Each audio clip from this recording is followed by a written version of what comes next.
Welcome, I'm Dr. Melina Roberts, and I want to talk about salt today, because a question that I often get asked is salt healthy? So I think what we need to start with is that we need to start with understanding the difference between table salt and natural forms of salt.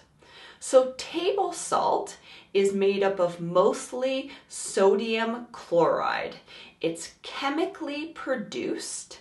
It is bleached. It doesn't have any nutrients in it. It also doesn't have any minerals in it. And most of the studies that have been done on salt have been done using table salt. And so table salt really doesn't have a lot of nutritional value to it. And table salt, because it's so cheaply, inexpensively produced, it is in a lot of our processed foods. So then when you're consuming a lot of those processed foods, then the amount of salt in our diet actually increases.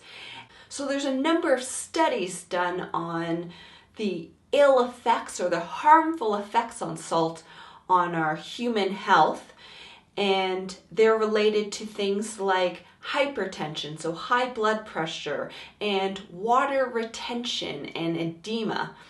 And what you need to realize is that those studies have been used in terms of the salt that was being used was table salt. Now, there is a distinction of table salt from natural occurring salts.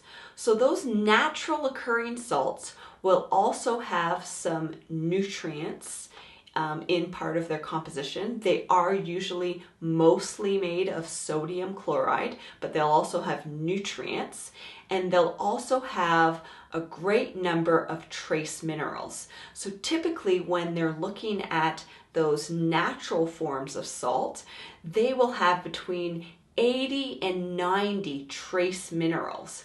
And these are trace minerals that we need for every biochemical reaction in the body. So every biochemical reaction requires these minerals. So some of those natural forms of salt will be things like Himalayan salt and sea salt. My favorite is the Himalayan salt, the pink Himalayan salt, but there's lots of great natural salts that can actually be healthy for us to consume. And again, we don't want a lot of it, but we do want to be consuming some of that salt because we actually need salt for our system to function properly. So we need salt in order for us to have proper fluid balance in the body, which is actually very important in terms of our cellular space and our extracellular space and how the different system transports different substances within our body. So we need that fluid balance. We also need salt in terms of our muscles, and we need it in terms of our nerves. So our bodies actually need salt, but we need salt in that natural form, not in that chemical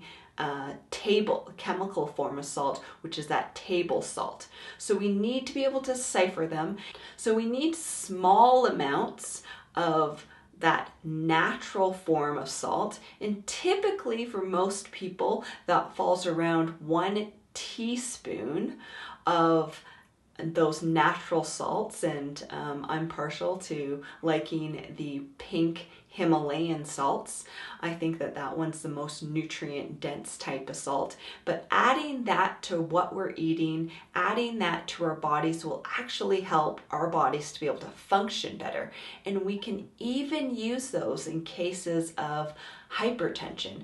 I think that a lot of people are following these diets where they're following these low sodium diets, and someone with high blood pressure is really nervous to be taking salt. They've completely eliminated salt out of their diet. And really, that's kind of salt that we want to be eliminating from our diet is we want to be eliminating the table salt, but the natural forms of salt are okay for us to be consuming and actually quite important in terms of helping our bodies to be able to function optimally. All right, so thank you so much for listening. I encourage you to share this important information with your friends and family, to press the like button, to make a comment below, and until next time, continue to learn, grow, and build health.